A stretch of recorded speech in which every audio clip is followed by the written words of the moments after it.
Hi friends, welcome to சேசு சமையல் தமிழ். இன்றைக்கி நம்மளோட சேனலில் கல்யாண வீட்டில் சாப்பிட்ற மாதிரி ஒரு நெய் சோறு எப்படி செய்கிறதுன்னு பார்க்கலாம்.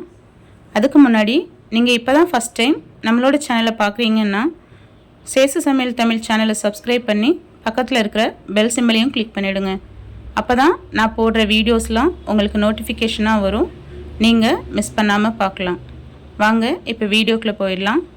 அதுக்கு ஃபஸ்ட்டு நம்ம அரிசியை ஊற வச்சுக்கலாம். அதுக்கு நான் இந்த கிண்ணத்துக்கு 2 கிண்ணம் பாஸ்மதி அரிசியை நல்லா கழுவி ஒரு அரை மணி நேரம் ஊற வச்சிடலாம். இப்போ ஒரு குக்கரில் ஒரு 3 டேபிள் ஸ்பூன் அளவுக்கு நான் நெய் சேர்த்துக்கிறேன். இந்த நெய்யில் கொஞ்சமாக முந்திரி பருப்பும் கொஞ்சமாக காஞ்ச திராட்சையும் போட்டு நம்ம வறுத்து எடுத்துக்கலாம். நான் தனித்தனியாக வறுத்து எடுத்துக்கிறேன். முந்திரி பருப்பு லைட்டாக சிவந்ததும் எடுத்துடலாம். அதே போல் காஞ்ச திராட்சை பலூன் மாதிரி வந்ததும் நம்ம சைடில் எடுத்து வச்சுக்கலாம்.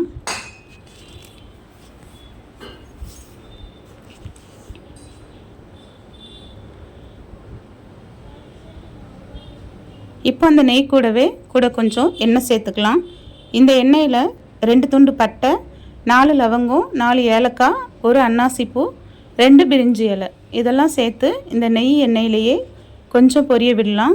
இதில் 2 மீடியம் சைஸ் வெங்காயத்தை நல்லா நீளவாக்கில் அரிஞ்சு அதையும் சேர்த்து நல்லா வதக்கி விட்டுடலாம்.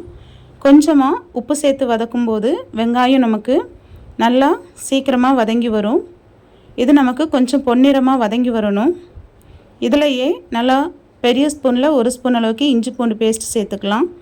இதையும் போட்டு நல்லா வதக்கி விட்டுடலாம். இதில் ஒரு 3 பச்சை மிளகாய், இங்கே காமிக்கிற அளவுக்கு கொத்தமல்லி, புதினா இலைகள் சேர்த்துக்கலாம். ரொம்ப அதிகமாக தேவையில்லை. இதை நல்லா வதக்கி விட்டுட்டு ஒரு தக்காளியை சும்மா ரஃப்பாக கட் பண்ணி சேர்த்துக்கலாம். லைட்டாக ஒரு புளிப்பு டேஸ்ட்டுக்காக தான் இது. ஆனால் நல்லா மசியெல்லாம் வதங்க வேண்டாம்.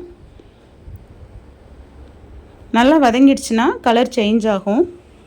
இப்போது நம்ம 2 கிண்ணம் அரிசி எடுத்ததுனால 1க்கு 1.5 கப்பு தண்ணி வச்சு 2 கப்பு அரிசிக்காக நான் 3 கப்பு தண்ணி சேர்த்துக்கிறேன்.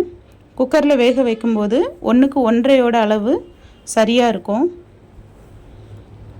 இந்த தண்ணியை ஊற்றி நம்ம மிக்ஸ் பண்ணி விட்டுட்டு இதுக்கு தேவையான உப்பு சேர்த்துக்கலாம். நம்ம ஃபஸ்ட்டு வெங்காயம் வதங்கும் போதும் கொஞ்சம் உப்பு சேர்த்துருக்கோம், அதை பார்த்து சேர்த்துக்கலாம். இப்போ இந்த தண்ணியை கொதிக்க விடுவோம். தண்ணி நல்லா கொதித்ததும் நம்ம ஊற வச்சுருக்கிற அரிசியை நல்லா தண்ணியை வடிகட்டிட்டு இதில் சேர்த்துக்கலாம். அந்த அரிசியில் தண்ணி இருக்க வேண்டாம். அப்படி பண்ணும்போது நமக்கு எக்ஸ்ட்ரா தண்ணி உள்ளே சேராது, நமக்கு சரியாக வெந்து வரும். இப்போ உள்ள அரிசியை சேர்த்துட்டு ஸ்டவ்வை ஹை ஃப்ளேமில் வச்சு கொதித்ததும் நம்ம மூடியை போட்டுடலாம். இப்போ அரிசி உள்ளே போட்டு தண்ணி கொதிச்சிருச்சு. இப்போ ஒரு மிக்ஸ் கொடுத்துட்டு அப்படியே நம்ம குக்கர் மூடியை போட்டு விசில் போட்டுடலாம். இது ஒரு 2 விசில் போட்டால் சரியாக இருக்கும். மீடியம் ஃப்ளேமில் வச்சுக்கோங்க. நம்ம அரிசியை போட்டுட்டு கொஞ்ச நேரம் கொதிக்க விட்டுட்டோம்னா நமக்கு சாப்பாட்டுக்கு தண்ணி கம்மியாயிடும். அதனால் அரிசியை போட்டதுக்கப்புறமா கொதித்ததும் நம்ம குக்கர் மூடியை போட்டு விசில் போட்டுடலாம். இப்போ 2 விசில் ஆயிடுச்சு. இப்போது ப்ரெஷர்லாம் ரிலீஸ் ஆகிடுச்சான்னு செக் பண்ணிவிட்டு குக்கரோட மூடியை திறந்துடலாம். இப்போ பாருங்கள், நல்ல உதிரியாக அரிசி வந்திருக்கு. இதில் நம்ம வறுத்து எடுத்து வச்சுருந்த முந்திரி பருப்பையும் காஞ்ச திராட்சையும் சேர்த்து கொஞ்சமாக கொத்தமல்லி இலைகளை மேலாட்டு தூவி விட்டு 1 ஸ்பூன் நெய்யையும் மேலாட்டு ஊற்றி அதை அப்படியே கிளறி விடும்போது ஆஹா, கமகமன்னு சூப்பரான நெய் சோறு சூப்பராக தயாராகிடுச்சு.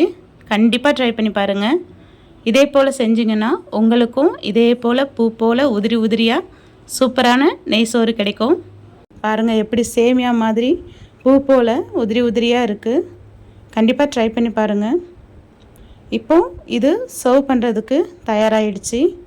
உங்களுக்கு இந்த ரெசிபி பிடிச்சிருந்ததுன்னா சேசு சமையல் தமிழ் சேனலை சப்ஸ்கிரைப் பண்ணி சப்போர்ட் பண்ணுங்கள். சின்னதாக ஒரு லைக்கும் கொடுத்துருங்க. தேங்க்ஸ் ஃபார் வாட்சிங்.